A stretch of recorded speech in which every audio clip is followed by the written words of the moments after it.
Bonjour, fidèles internautes. Soyez bénis dans le précieux nom de notre Dieu et Sauveur, Jésus-Christ. J'aimerais vous parler un peu de l'histoire dans le livre de Jean, chapitre 11.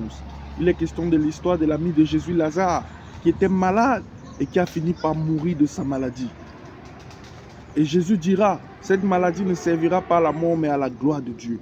On a envoyé dire à Jésus que celui que tu aimais malade, parce que Jésus ne se trouvait pas à l'endroit où Lazare était. Mais Jésus a encore resté 2 jours où il était, au lieu d'aller là où Lazare se trouvait. Pourquoi? Parce que Jésus voulait vraiment que Dieu se glorifie de manière extraordinaire. Et c'est ce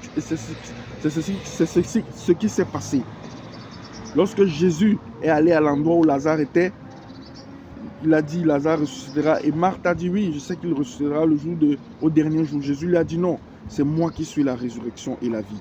Et dans le verset 43 et 44, on verra comment Jésus a ressuscité Lazare malgré qu'il était déjà dans le tombeau depuis 4 jours.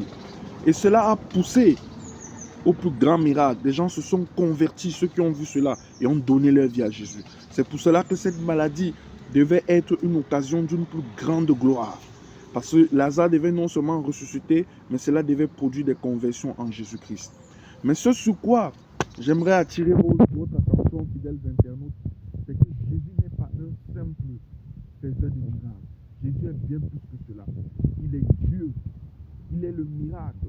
Il est la résurrection et la vie. Il est le du souffle de vie de chaque être humain. Les féticheurs de ce monde, les sorciers de ce monde, les voyants de ce monde n'ont aucun pouvoir. Seul Jésus-Christ a les pleins pouvoirs.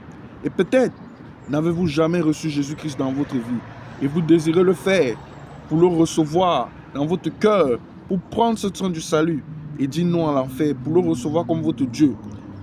Vous pouvez le faire tout de suite et il vous reçoit quelle que soit la vie que vous menez. Il vous tend la main pour sauver votre âme. Vous pouvez répéter cette prière après moi. Merci Seigneur Jésus-Christ d'être mort à la croix pour mes péchés. Je te reconnais aujourd'hui comme mon Dieu et mon Sauveur. Pardonne-moi tous mes péchés. Écris mon nom dans le livre des vies. Sauve mon âme au nom puissant de Jésus-Christ. J'ai prié. Amen. Je vous souhaite maintenant bienvenue dans la famille chrétienne. Et je ne vous ai jamais dit qu'en venant à Jésus, votre vie sera la plus belle du monde.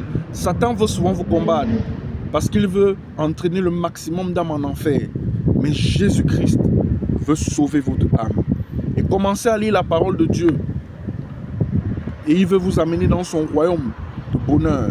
Commencez à lire la parole de Dieu dans le Nouveau Testament, dans le livre de Matthieu, ou dans le livre de Luc, ou dans le livre de Marc, ou dans le livre de Jean. Lorsque vous lisez un de ces 4 livres, demandez au Saint-Esprit, priez le Saint-Esprit d'ouvrir vos yeux spirituels avant de commencer votre lecture. Parce que le Saint-Esprit ouvrira vos yeux spirituels. C'est le message que j'avais pour vous.